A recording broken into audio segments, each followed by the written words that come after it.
Bonjour à tous, merci d'être présents à ce nouveau webinaire organisé par le cabinet Voxius Avocat. Je me présente, je m'appelle Florian Carrière, je suis avocat associé au sein du cabinet et spécialiste en droit du travail. Alors si c'est la première fois que vous suivez un de nos webinaires, sachez que nous organisons 1 à 2 fois par mois des formations soit sur une actualité sociale, soit des formations thématiques en distanciel. Vous pouvez accéder au replay de nos précédents webinaires. Alors, sur notre chaîne Webikeo, mais qui va être amenée à disparaître puisqu'on va changer de plateforme en 2026. Donc, ce que je vous invite, c'est à vous abonner à notre page YouTube, Voxius Avocat, où nous mettrons en ligne l'intégralité de nos webinaires. Vous avez déjà un certain nombre de webinaires qui sont diffusés sur YouTube. Et vous avez en principe un bouton pour vous inscrire à notre newsletter Vox News qui paraît tous les 15 jours, qui vous permet d'être informé de l'actualité sociale, mais également des actualités du cabinet et donc des formations que nous proposons. Vous avez enfin un deuxième bouton si vous souhaitez être rappelé par les équipes du cabinet à la suite de ce webinaire. Voilà, en préambule, alors nous allons parler aujourd'hui du projet de loi de financement de la sécurité sociale 2026. Alors, pour être tout à fait transparent avec vous, lorsqu'il a fallu préparer cette formation cette semaine, je me suis interrogé sur ce que j'allais bien pouvoir vous raconter. Alors, nous savions, quand nous avons programmé ce webinaire, que le texte ne serait pas encore voté, puisqu'il était prévu qu'à ce stade-là, nous soyons à l'étape Sénat.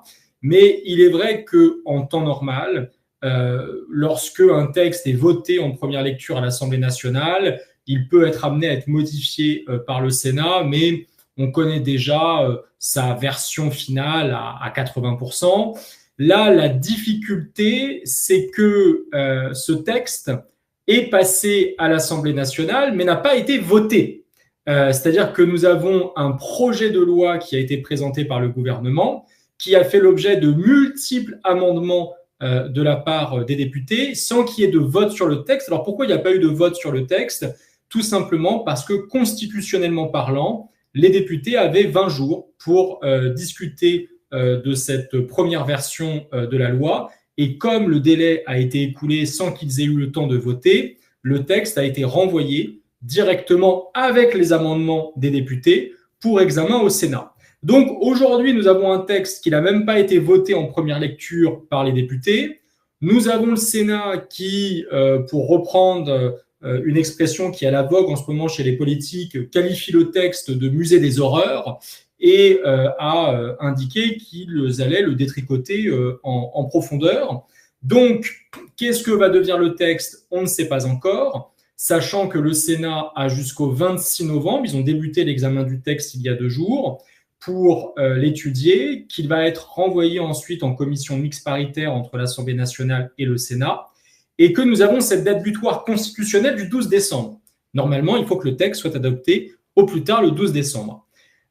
Hier, Matignon nous a dit que si le texte ne pouvait pas être voté, normalement, le gouvernement peut passer par voie d'ordonnance et ils se sont refusés à le faire, indiquant que si à la date butoir, il n'y avait pas de vote, dans ce cas-là, il n'y avait pas de loi adoptée, dans ce cas-là, il y aurait une loi spéciale, comme on l'avait eu au moment de la chute du gouvernement Barnier l'an dernier, qui permettrait simplement de permettre à l'État de continuer à prélever les impôts et de repartir sur les mêmes bases que 2025, mais ça ne serait pas définitif, c'est-à-dire que ça permettrait juste de laisser le temps aux députés et aux sénateurs de continuer l'examen du texte en 2026. Donc, a priori, pas de passage par ordonnance, de la même manière que le Premier ministre était déjà engagé à ne pas utiliser le fameux article 49.3 pour faire passer le texte en force en engageant la responsabilité du gouvernement.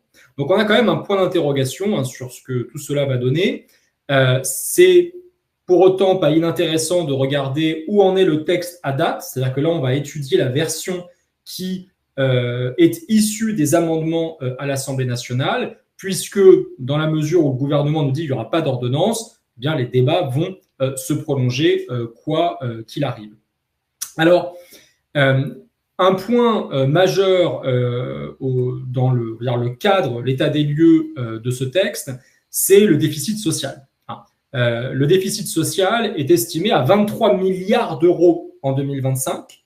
Il était seulement, entre guillemets, de 15 milliards en 2024, donc on a fait un bond de plusieurs milliards. Et l'objectif du gouvernement, ce n'est pas d'avoir un budget de la sécurité sociale à l'équilibre, loin s'en faut, c'est de réduire le déficit en 2026 à 17,5 milliards. Et on va voir qu'on en est très, très, très loin, avec un objectif de retour à l'équilibre en 2029. Alors, bon, c'est comme toujours, quand on a des objectifs de retour à l'équilibre aussi lointains, ça engage que ceux qui le croient, surtout que les élections présidentielles de 2027 passeront par là.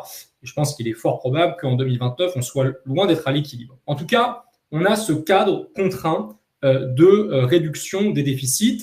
Et puis, il y a un deuxième élément qui est que a été décidé pour essayer d'emporter certains partis politiques de l'opposition dans le vote du texte, d'y adjoindre l'engagement de suspension de la réforme des retraites. On va en parler, donc ça a été institué dans le projet de loi, qui implique un coût supplémentaire qui a été estimé à 1,4 milliard d'euros en 2027. Alors, il serait légèrement moins en 2026, on serait un petit peu en dessous du milliard d'euros, mais donc c'est un coût supplémentaire pour lequel il faut trouver des recettes alors qu'on est déjà dans un budget en déficit. Alors, la première chose que l'on peut voir ensemble, c'est quelles sont les principales mesures qui avaient été prévues par le gouvernement dans le projet qui a été soumis à l'Assemblée nationale et qui a été supprimé par les députés. Ça ne veut pas dire que ça ne reviendra pas un moment dans les discussions, mais ça a été supprimé par les députés. Alors, qu'a-t-on? Sachant que, bien évidemment, je fais une petite aparté, on ne va étudier ici que les mesures du projet de loi de financement de la sécurité sociale qui intéressent directement les entreprises. On va voir ça sous le prisme du droit social. Donc, on avait tout d'abord la volonté du gouvernement d'assujettir à forfait social avec un taux de 8% les contributions patronales aux activités sociales et culturelles, aux titres restaurants, aux chèques vacances et au financement des services à la personne. Ça a été supprimé par amendement à l'Assemblée nationale, donc pour l'instant, on n'en parle plus. De la même manière que le gouvernement voulait supprimer l'exonération des cotisations salariales sur la rémunération des apprentis, ça a été évacué par les députés et donc, a priori, nous en resterions avec le système actuel, c'est-à-dire une exonération de cotisations sociales jusqu'à 50% du SMIC pour les apprentis. Et enfin, autre mesure importante qui avait été prévue dans le texte initial, c'était de supprimer le principe de la visite médicale de reprise obligatoire pour la salariée de retour de congé maternité. Là, il y a eu un consensus assez général à l'Assemblée nationale pour dire qu'il fallait supprimer cette disposition. Et donc, il y aurait toujours cette visite médicale obligatoire au retour de congé maternité. À noter que le texte, qui est issu des amendements à l'Assemblée nationale, impliquerait, si on devait le voter et le mettre en application, une hausse du déficit de la sécurité sociale à 24 milliards d'euros en 2026. Donc, si je reviens sur la slide précédente, nous étions à 23 milliards d'euros en 2025. On serait sur un déficit supérieur en 2026 si on adoptait le texte à l'heure actuelle, alors que l'objectif était de réduire le déficit. Donc, je vous disais, on est très très loin. Non seulement on ne réduit pas le déficit, mais on continuerait à le creuser avec, en tout cas, la mouture du texte telle qu'elle existe aujourd'hui. Alors, si on rentre un peu plus dans le fond, qu'a-t-on dans ce projet? Eh bien évidemment, on a la suspension de la réforme des retraites. C'est la mesure phare, même si elle n'était pas prévue initialement. Concrètement, la réforme des retraites qui avait été adoptée dans la douleur en 2023 serait suspendue jusqu'en 2028. Donc, en fait, on renverrait à l'échéance des présidentielles de 2027 la question du sort des retraites. Concrètement, qu'est-ce que ça change? Ça change surtout, et même uniquement, pour les générations qui sont nées en 64 et en 65. Et on va voir que les grands gagnants, si tant est qu'il y ait des grands gagnants, on parle que de quelques mois, mais ceux qui gagneraient le plus, ce sont les personnes qui sont nées dans le courant du premier trimestre de l'année 1965. Pour les personnes qui sont nées en 1964, la réforme des retraites de 2023 impliquait un décalage de l'âge légal de départ à la retraite à 63 ans, qui du coup serait ramené à 62 ans et 9 mois. Donc on a un gain de 3 mois sur l'âge légal de départ à la retraite. Pour les personnes qui sont nées durant le premier trimestre 1965, la réforme de 2023 prévoyait un âge d'ouverture des droits à la retraite à 63 ans et 3 mois, qui serait ramené à 62 ans et 9 mois. Et donc, eux, il y aurait un gain de 6 mois sur l'âge de départ à la retraite.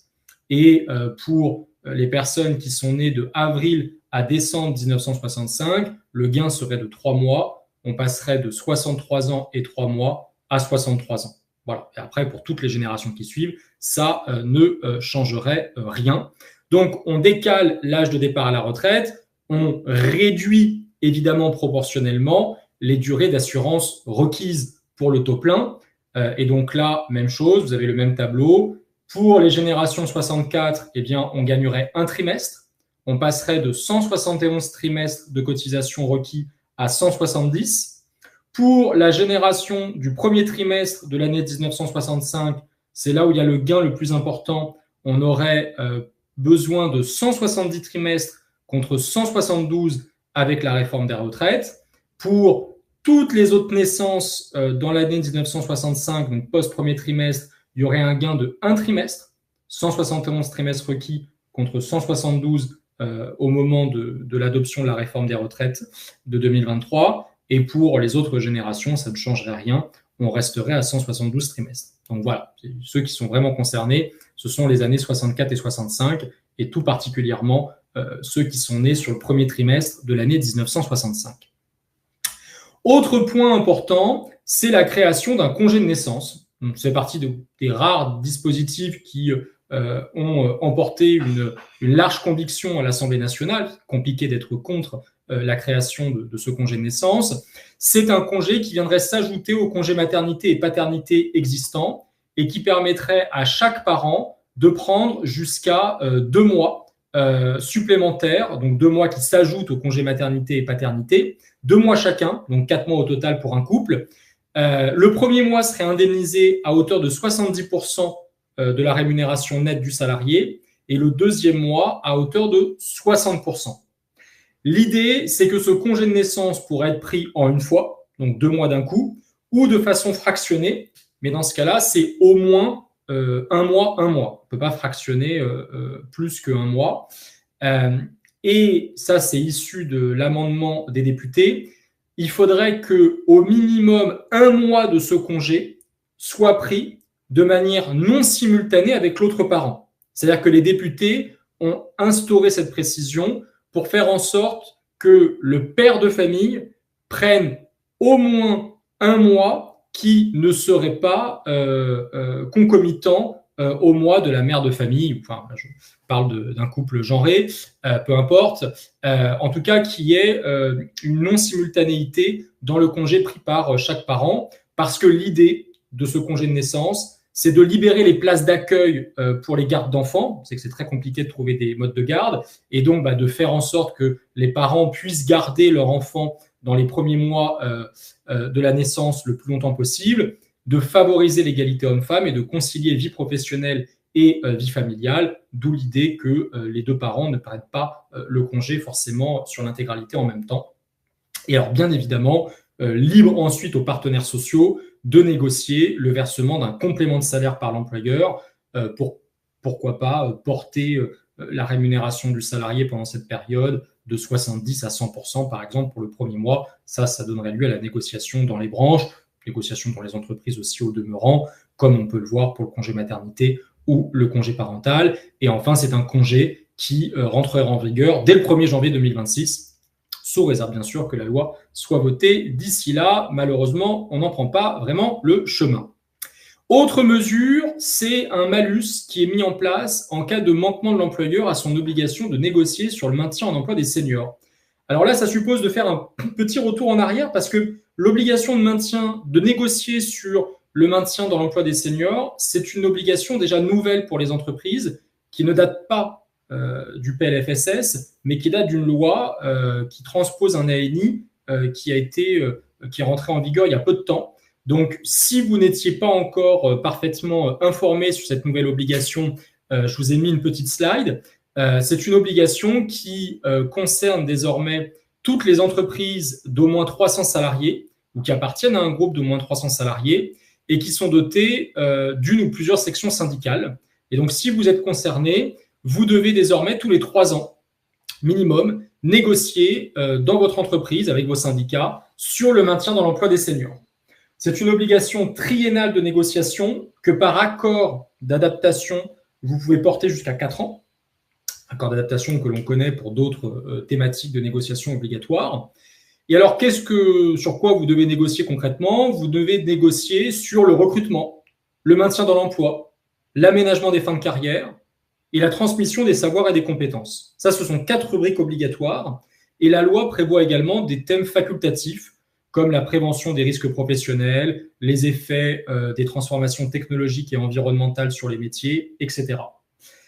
L'objectif, c'est évidemment vous l'avez compris, c'est dans l'intitulé de la loi, de favoriser l'employabilité des seniors, parce qu'on a une statistique qui est déplorable en France, c'est qu'on a seulement, selon les dernières stats, 39%, pardonnez-moi, des 60-64 ans qui sont en emploi, alors que la moyenne de l'Union européenne est à 51%. Donc, c'est sûr que c'est compliqué de parler de réforme des retraites, de décalage de l'âge de départ, si, à côté de ça, on a des seniors, en réalité, qui ne travaillent pas dans leur écrasante majorité parce que les entreprises ne les recrutent pas.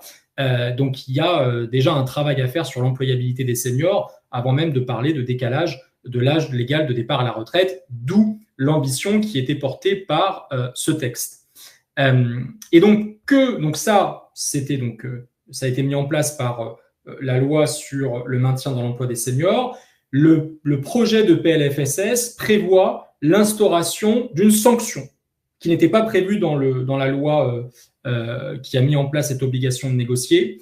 Et donc, la sanction, si l'employeur ne respecte pas son obligation de négociation triennale, ça serait la mise en place d'un malus sur les cotisations patronales d'assurance vieillesse, dont le montant serait à fixer par décret. Donc, le projet de texte ne le prévoit pas. C'est un montant qui serait fixé en fonction des efforts constatés par l'entreprise en faveur de l'emploi des seniors, parce que vous pouvez ne pas négocier, mais avoir fait quand même des efforts, donc on le prendrait en compte, et des motifs du manquement de l'employeur à son obligation, parce qu'on a une explication à donner sur le fait de ne pas avoir négocié dans les temps. Donc voilà, c'est ce principe de sanction que les députés ont prévu. Autre point que vous avez dans le projet de PLFSS, c'est la modification de la durée des prescriptions des arrêts de travail. Alors, dans le texte initial, le gouvernement voulait réduire à 15 jours la durée des arrêts de travail prescrits en ville et 30 jours en cas de prescription à l'hôpital.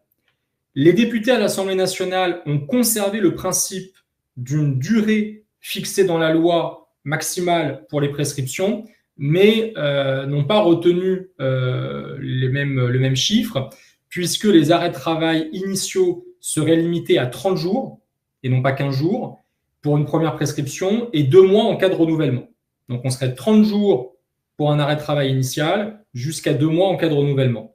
Bon. Est-ce que ça change grand-chose? Je ne suis pas sûr, parce que d'expérience, les arrêts de travail sont quand même souvent aujourd'hui dispensés au maximum pour 30 jours lorsqu'on est sur une première prescription. Même les renouvellements, c'est souvent 30 jours. Donc là, même 2 mois, on serait au-dessus de ce qui est souvent pratiqué. Donc, je ne suis pas sûr que c'est une grande conséquence pratique si le texte tel que voté, tel que amendé par les députés devait rentrer en vigueur. Mais bon, en tout cas, dans la loi, on aurait ces limites-là.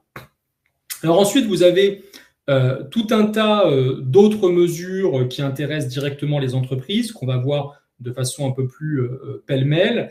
On a tout d'abord la généralisation de la déduction forfaitaire de cotisation patronale sur les heures supplémentaires. C'est le dispositif Sarkozy, en fait, pour favoriser les heures supplémentaires dans l'entreprise. Vous savez, aujourd'hui, c'est une déduction qui existe, mais qui est applicable uniquement pour les entreprises de moins de 250 salariés, où concrètement, en fonction de l'effectif de votre entreprise, c'est-à-dire est-ce que vous employez moins de 20 salariés ou est-ce que vous employez entre 20 à 250 salariés, vous allez avoir une déduction de cotisation patronale par heure supplémentaire.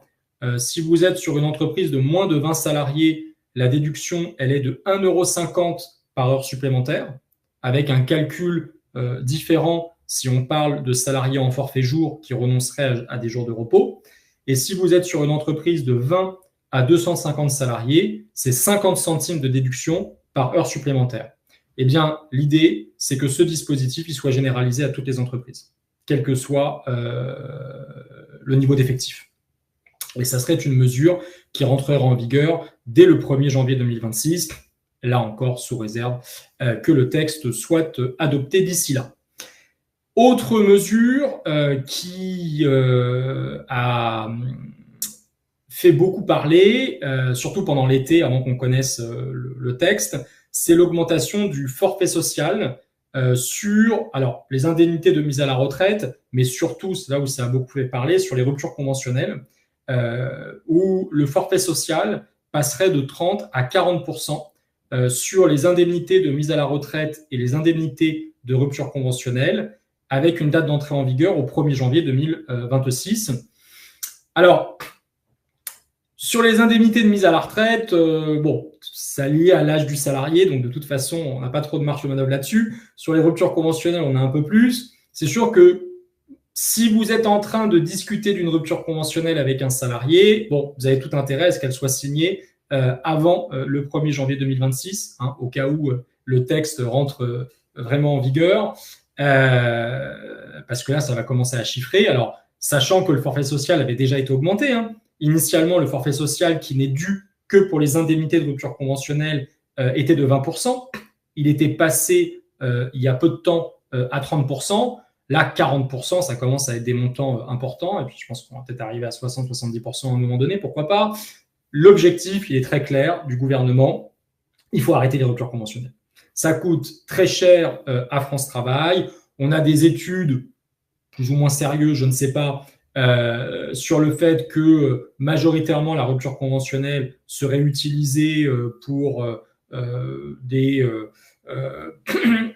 pour une question d'allocation chômage et que le taux de personnes qui s'inscrivent à France Travail après une rupture conventionnelle est beaucoup plus élevé que le taux de personnes qui s'inscrivent à France Travail après un autre mode de rupture du contrat de travail. Donc, on veut limiter grandement le recours aux ruptures conventionnelles, d'où l'augmentation du forfait social, avec un débat qui est assez important dans les entreprises, parce que d'un côté, alors,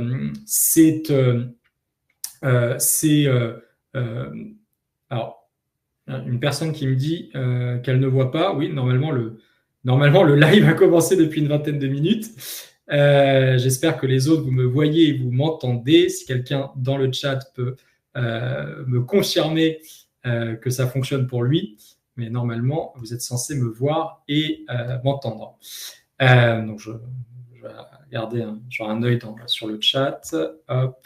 Oui, tout va bien. Ok, merci. Vous me rassurez. Donc, Mélodie, normalement, il doit y avoir un petit bug de votre côté. Donc, je reprends. Je me disais, si ça fait une demi-heure que je parle dans le vent, c'est un peu dommage.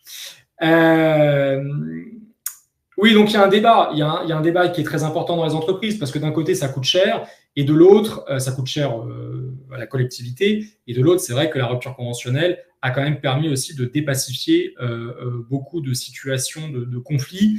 Là, par exemple, ce matin, j'ai un client, une personne qui a été reconnue comme étant victime de harcèlement moral. On discute avec le confrère pour une rupture du contrat. La rupture conventionnelle paraît le mode de rupture le plus évident. Si demain, la rupture conventionnelle ne devait plus être une option, soit parce qu'elle est devenue beaucoup trop chère pour l'entreprise, soit parce que la rupture conventionnelle devait être amenée à disparaître. On se rappelle que c'est un dispositif qui a été créé par le gouvernement Sarkozy. Avant, ça n'existait pas. Derrière, qu'est-ce qui reste? Soit vous laissez, parce que s'il est inenvisageable pour le ou la salariée de démissionner, vous êtes sur une situation de conflit, ça va déboucher sur une prise d'acte, sur une résiliation judiciaire. ou alors vous allez devoir faire un licenciement et le sécuriser derrière par une transaction, qui est quelque chose que l'on fait souvent, mais qui est loin d'être le plus pertinent, et puis c'est pas forcément dans les clous. Donc la rupture conventionnelle permet quand même, dans de nombreux cas, de faciliter les ruptures amiables du contrat. Et donc ça poserait certainement de grandes difficultés si dans les entreprises, c'était un mode de rupture qui n'était plus possible. Bon, je ferme la parenthèse sur la rupture conventionnelle. Autre mesure, c'est le renforcement des sanctions contre la fraude au travail dissimulé. Alors, la fraude au travail dissimulé, c'est un grand cheval de bataille depuis plusieurs années maintenant de tous les gouvernements successifs.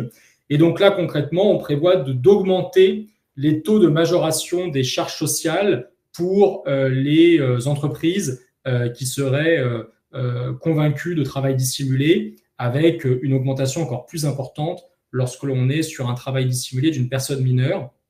Et alors, on a prévu également dans le texte amendé à l'Assemblée nationale de supprimer également la réduction de 10 points du taux de majoration qui est proposée, entre guillemets, aux entreprises lorsque elles payent rapidement les condamnations enfin en tout cas les sommes, les pénalités qui sont mises à leur charge par la notification d'une lettre de mise en demeure. Et donc là, on le supprimerait.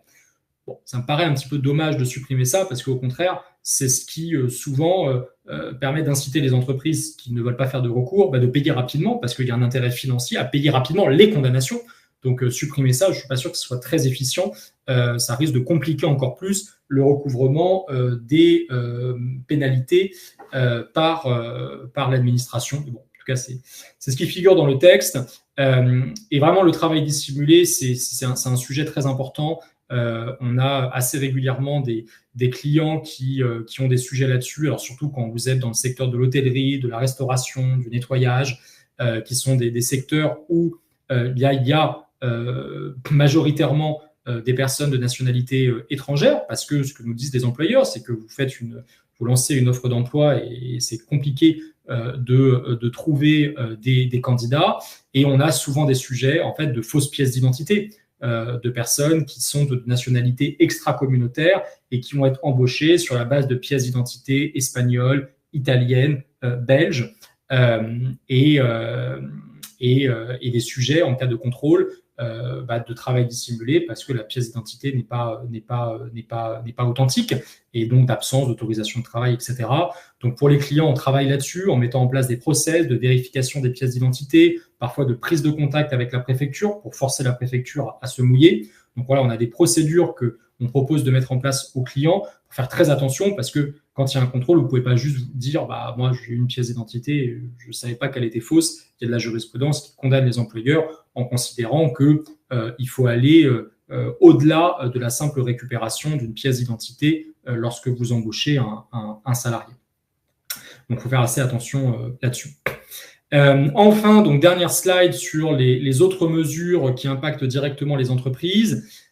Vous avez une mesure qui viendrait permettre aux entreprises occupant au moins 50 salariés qui sont redevables de la participation construction de prendre en charge tout ou partie des intérêts du crédit immobilier qui serait souscrit par un de leurs salariés pour acquérir ou faire construire sa résidence principale, avec une condition, c'est qu'il ne faut pas avoir déjà été propriétaire de sa résidence principale au cours des 2 années qui précèdent la souscription de ce crédit.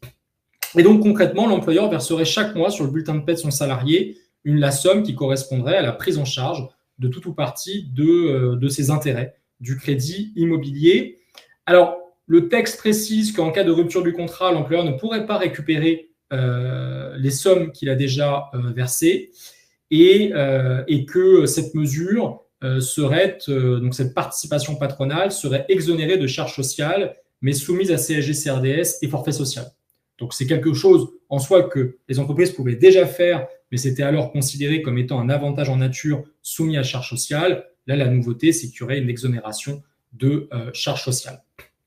Autre point, il serait inscrit désormais dans la loi que le bénéfice des IGSS en cas d'arrêt maladie serait subordonné au constat de l'incapacité à exercer une activité professionnelle, salariée ou non salariée quelconque.